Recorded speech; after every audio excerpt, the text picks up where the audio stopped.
Okay. Hold on to it if you like. Okay. Anytime you're ready. Okay. Hi, I'm Pete Farndon. And I'm Martin Chambers. From The Pretenders. We're coming to you in stereo on MTV Music Television. Yeah, that was fine. You want another one of those? You want to do it again? You want to try that once more? Sure. Yeah. With Okay, feeling. back to the top, please, John. That one. With Thank feeling. you. Once more with feeling. Yeah, at your leisure, anytime. Hi, I'm Pete Farndon. And I'm Martin Chambers from The Pretenders. And we're coming to you in stereo on MTV Music Television. Okay, good. Oh, that was a nice smile. Okay, we'll look at the next one. Hello, I'm an I'm. Roll the prompter one more line. Yes, they can see that last word. You'll never look at music the same way. Oh, is this Sorry? together? Yeah. The same way. Hi, I'm, Yeah. you are. Okay. Okay. Ready? Same thing. Okay. Hi, I'm Pete Farndon. And I'm Martin Chambers From The Pretenders, and we're watching stereo music television, MTV. You'll never look at music the same way again. Great. We got one more there. Right. Okay. We're going to ask you to do a little holiday greeting for our viewers, if you don't mind. And again, you can do that together. Happy holiday season. What's that, Christmas? Yeah, it's coming. It's October. Is it? Yeah. Shit, I haven't done any I shopping. know. Oh. Okay? Yeah. Okay. Okay, if you could sort of just lean in together a little bit here, a little tighter. Okay. Shot. Yeah. It's just, Great. Christmas card. Thanks a lot. Hi. Hi, I'm Pete Farndon. and I'm Martin Chambers. On behalf of The Pretenders and Music Television, MTV, we wish you all a very happy holiday season. Oh,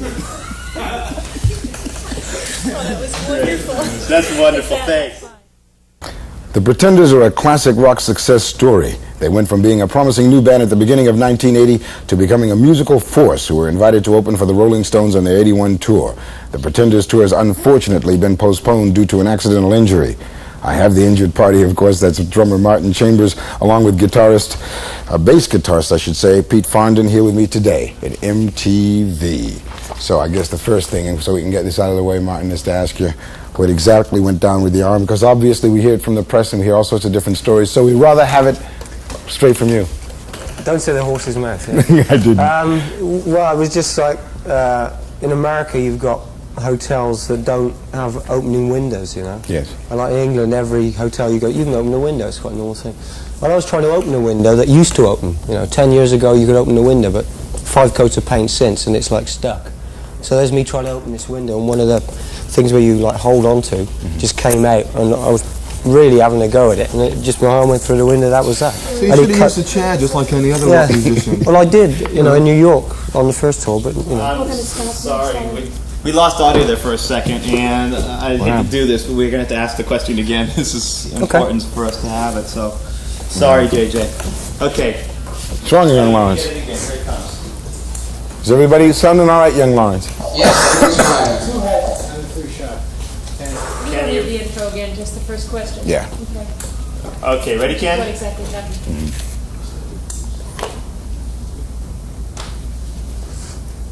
So we can get it exactly as it happened, Martin. Can you tell us what happened to your arm? Yeah, we were in Philadelphia at the time, and the hotels in America, you can't open the windows. Some of them are completely sealed, you know. In England, you just, if you want a breath of fresh air, you open up the window. Here they give you like a $200 air conditioning unit, and you should be happy. But this window was an opening window, but there was coats of paint on it, and nobody had ever opened it. I was trying to open it, and my hand sort of like, I was pulling really hard, and the catch that I was holding on trying to pull it up came out of the frame, and my hand sort of went through. Bang, you know, and all of a sudden it was red. And that was it, you know. What he should have done, all he had to do was come in and ask me just to put a chair through it, the way most musicians open windows, but Martin knows better. No, that's the easy way, Pete. What are the prospects for a full recovery at this point? The situation is that luckily no tendons were completely severed. Just the one in the middle there has gone half through, which means it's going to mend, but it's going to take 6 weeks of complete, you know, leave it where it Icky, is. isn't it? Yeah. Icky. So, you know, it's, and my jeans have got buttons on, you know, and you never any idea That's what why I'm hell here. that's like. You know? Whenever he wants to go to the bathroom, I'm the one who has to undo his trousers. I'm his nurse from now on. I used to be a bass player, but now I'm No. I flew my wife over just so she can do the buttons. So I'm not his wife, everything's all by right. the way. Just in case anybody thought. But Listen, we heard rumors that there was possibility of you finding another drummer to complete the tour. Was that ever really true, or is that No. just hearsay? no, that's absolutely and unequivocally out of the question. There's no way that we could replace this man because he's the only guy that can... Is that you, Pete? Yeah, that's me. Okay. Yeah, that's me. Look, here I am. No, nobody could replace Martin. I mean, he's too big a part of the show. I mean, he's not just a drummer. In the way that I'm just a bass player, he's not just a Yeah, drummer. well, you're not just a bass player either. Listen They to could the- replace me. I mean, you know, you could do my job, but nobody could do Forget Martin. it. Yeah, it's very nice actually. Carmine Appice rang up from Los Angeles and he heard obviously and offered his services, which was really nice of him. Yeah. Because I met the guy a couple of times. He's a nice guy. Yeah, you and Carmine, that's true. How about plans to resume the tour as far as making up the dates that I'm sure you've had to cancel? Well, it's all being done at this moment with Premier, who's our agents over here, Premier Talent, and they're rescheduling things, and we'll probably be straight back to New York around January. Right after the holidays? Yeah, so as soon as this is sorted out, we'll be doing dates in England, which are already set up, and then straight back here. I think he was okay. I think one of the things that I noticed in the very first tour, like I was telling you previously, is that when you first came around, obviously Chrissy was getting an awful lot of attention pointed her way. But when I saw you guys take the stage, it was just as you were referring to him, and even you're jokingly saying you couldn't replace him, but you really couldn't. I felt the unit was really so tight, you know, and really cohesive. It's You know, got a lot to do with the fact that we're, you know, like a local band. Me, Martin, and Jimmy, the guitar player, James. We're all from the same town. You know, it's not like, you know, we're just a bunch of musicians who were auditioned to come into this band. You know, I met Chrissy, and you know, we thought we'd stick the band together. And I said, I know where I can find a couple of guys, and we, you know, because we're from the same place, it makes a lot of difference. We talk the same language. Do you feel you've had enough time to develop, like, say, a sound that's distinctly the Pretenders? Oh yeah, I think so now. Whereas the first album did, if you compare the first album with the second album, then the first one did sound a lot like a lot of songs stuck together. You know that Chrissy had obviously written them over the last 10 years, and it did sound just like that, like a lot of songs stuck together. Whereas the last album, as far as I'm concerned, does sound like this band. It's got a band sound. It's definitely true. Recognisable. Yeah. And you've kind of obviously achieved tremendous success practically. I hate to use the word overnight because obviously it hasn't been overnight, but in a very short time compared to a lot of other rock and roll bands. Why do you think that happened? Well, it's, I don't know. Maybe It's a probably because combination we're of a lot of things, a really. isn't it? genius. It's like, you know, that, you know, and it's just like the girl singer syndrome, you know, and all that, which I never even thought of. When I first met Chrissy and heard the demos that they'd already done, to me it wasn't, you know, that situation. It was just another member of the band. But you know, the way it comes across in the media and stuff, I mean, it's an ideal sort of looking band, and everything just fell into place, and it was the right time and all that sort of stuff. We've been very successful compared to a lot of English bands. I mean, there's a lot of English bands. The competition in England now is probably higher than it's ever been before. There's and as well as that, there's a big gulf between what's going down in England and what's going down over here, and we've been very lucky to be able to bridge that gap. And I think a lot of it's got to do with we're not too image conscious. I mean, you can probably tell that we're not too new romantic. No, I or, can see you're not that. You know, Gingham sling yet, yeah, you know, that's about the Hell. high fashion point of the brand at the moment. Martin's got a clean sling on. best they could do. But we're not tied down to one image, which means that, as you were saying earlier, we get like a very big cross section in the audience. You know, you can get people who've just heard the single and think, you know, Brass in Pocket is roughly what the band's about. Then you've heard people who might have heard tunes like Precious or some of the other stuff on the FM stations, if they play it. I'm not sure. Yes, But you they know what do. I mean? You know, there's a lot of different people, got different angles. Does of the that band, still and they'll- continue this time around? Pardon? Does the diversity in the audience, does that still continue this time around as far as touring? Oh yeah, oh for sure. It's great. You know, it's one of the things I'm very pleased about. Yeah, it's, And it all comes back to the fact we haven't got one image. You know? yeah, it's a strong point in the band. I felt, you know, getting back to the demos I heard that the band did before I joined the band or before I came about. It was interesting for me because there was like a variation of material. It wasn't just like straight 4/4 stuff. No, There was right. different time signatures, different moods of music. You know, a bit of reggae here, a bit of a ballad here. You know, there are lots of rock bands play heavy music, but that's all they do. You know, we do different sorts of things in our own way, We're a variety Yeah. act, really, I think. aren't That's we? right. You know, I'm an out-of-work juggler. You know, Yeah. Are you really? absolutely. I've I'm still looking for Definitely work. an out-of-work juggler at the Throwing moment. sticks around. I got a pretty good act with one hand. But it's not as good as the full act, you know, with juggling kittens, you know. After the success of that first album, and say the first single, "To Stop Your Sobbing," and "Brass and Pocket," there was a great deal of pressure put on you to come up with another quick release. Because the band happened just like overnight, and I know that record companies can apply a lot of pressure if something like that happens. I was wondering if this applied to you. Well, we got a pretty good we used to have a pretty good relationship with our record company. In that, you know, they gave us a bit of slack. You know, they knew that we could deliver if they didn't try, you know, telling us what to do. So they didn't, and we delivered.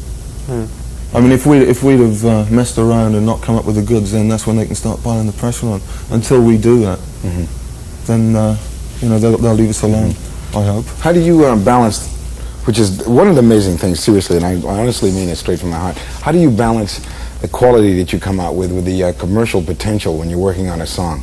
I mean, that amazes me because you achieve this consistently. Yeah, I don't think it's a conscious thing, you know. You don't go in the studio with thinking things like that, you know. You just do the songs that have been written, probably mainly by Chrissy, and they're changed by us, and it's worked together. You don't really think of, like, is this going to be commercial or is this not commercial? You just do the song and do to the song what it deserves, you know. Like on I Go to Sleep, there's like a French horn at the beginning because it deserves it. There's a few horns on That's going to be the new Louis single, Louis. by the way.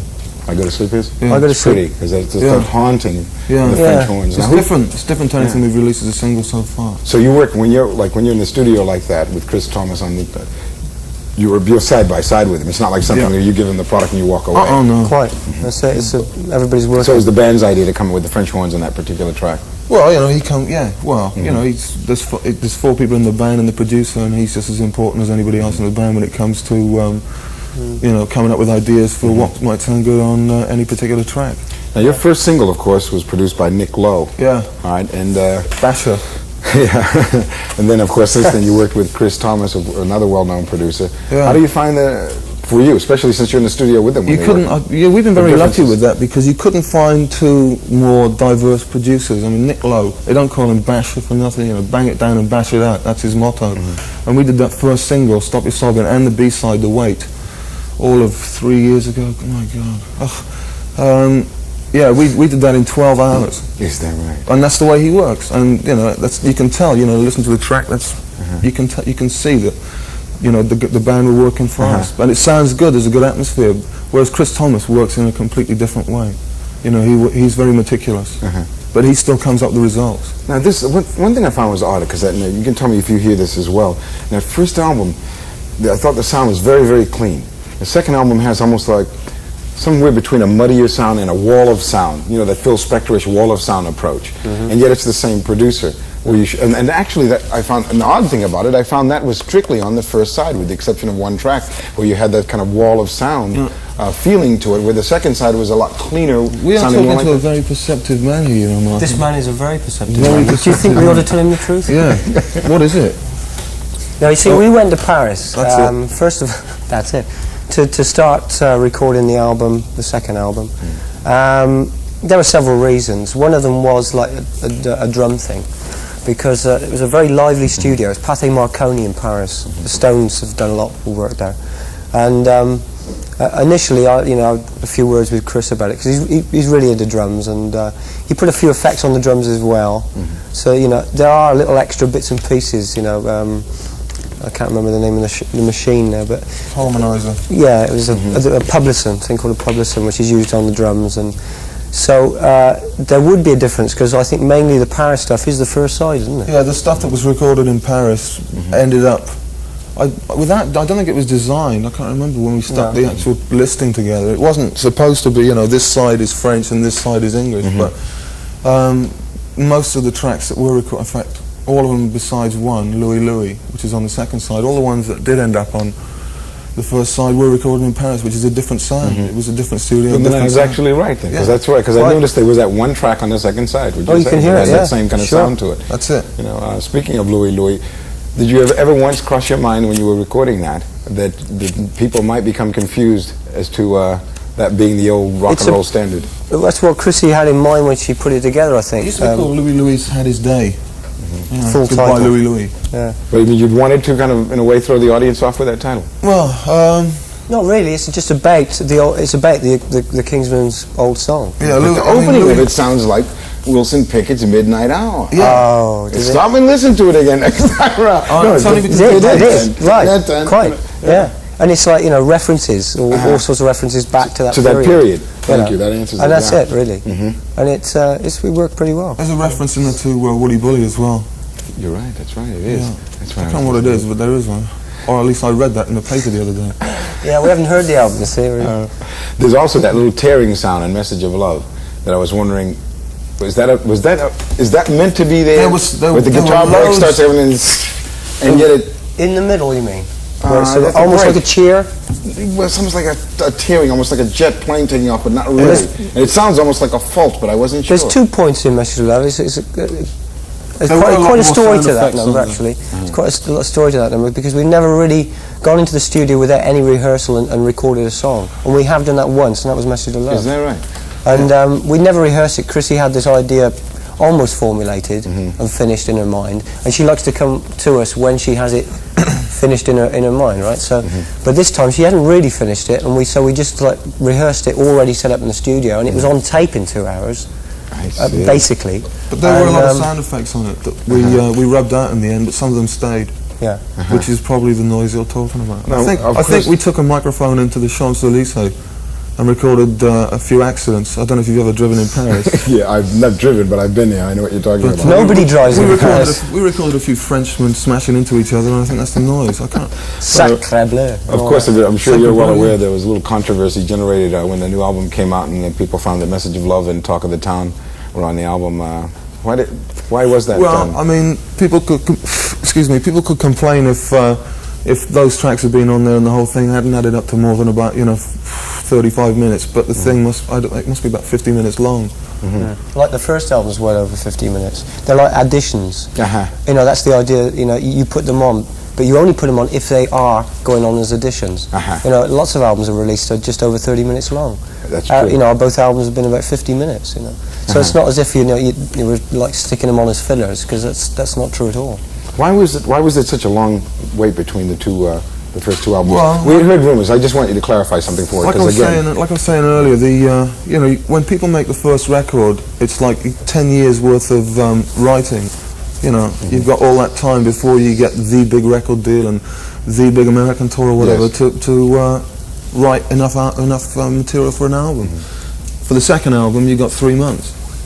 And Chrissy, I mean, there's no way we're going to release inferior material, inferior songs, and Chrissy likes to take a long time writing. If she didn't, then the material wouldn't be the quality that we believe it to be good. So we thought, well, we either record the thing in 3 months and it's not as good as we want it to be, which is no way that's going to happen, or we take, however long it took to do. We weren't in the studio that long. Mainly we just off the road, giving Chrissy enough time to come up with the material. Do you think you'll have a live album soon? Well, I don't know. Actually, I've heard lots of bands that just don't come across so well on record live. There are lots of bands that were at their peak live. Bands in the past like Mott the Hoople were so good live. But coming to make an album in the studio and live is completely different. As far as the live album goes, though, we were going to record these shows in New York that we are not doing. That we're supposed to be doing this week. They're all going to be recorded. But we'll do it in January when we come back. Your videos are as distinctive as your music. Do you plan these yourselves? I mean, do you all participate in that? We get together with the director.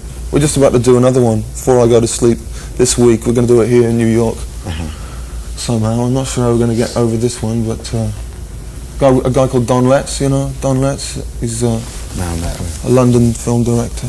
He works with the Clash a lot. Did you write those little mini bios that you do at the beginning of Tattooed Love Boys as far as that video is concerned? Yeah. Oh dear. Did you write those? Sort Sort of. of quickly. It was very off the cuff. Thought of something to do, and it ended up being quite British. So over here it went down quite well, But it was a little bit like in a way.